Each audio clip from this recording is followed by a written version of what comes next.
great to be here with my colleagues, although I wish we were called back here to do the work of the American people that the American people expect us to do. You know, instead, right now, when thousands of Americans are still on the outside of gates looking to try to get into the airport in Afghanistan, in Kabul, when we've got our assets, our planes, our helicopters, our Humvees, weapons that are now in the hands of our enemy, instead of sitting in here and having hearings, instead of having conversations about what we can do to push this administration to do its job, we're here to spend $3.5 trillion we don't have, and we're here to have the federal takeover of elections. That's what we're here to do. And let's make no mistake about what this $3.5 trillion bill is. It's a bunch of leftist nonsense that the American people don't want to see, with a massive takeover of healthcare and the expansion of the federal government to healthcare, a massive expansion of Green New Deal policies, trying to push us to being 80% carbon free by 2030. All of this stuff is the wish list of the progressive left and the squad. And that's why we're here in August. That's why the speaker calls us back in August while our people are on the outside looking in Afghanistan.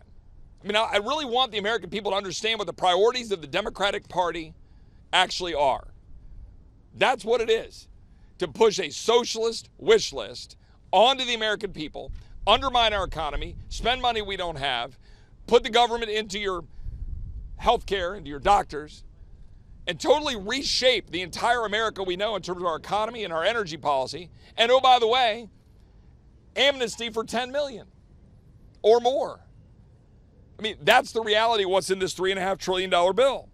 And oh, by the way, we'll be voting on H.R. 4 in the name of the Voting Rights Act, a massive federal takeover of elections.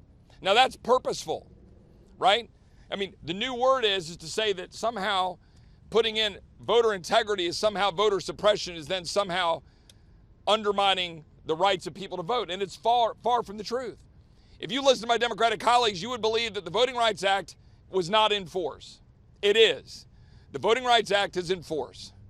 They want to take it and they want to shove down the throats of the American people the lack of ability to use voter ID, the lack of ability to make sure that ballots are actually secure and have signature match. They want to stop the people in our states, in Texas and all the states that these great people represent, from being able to make decisions in their own communities, all under the name of the Voting Rights Act.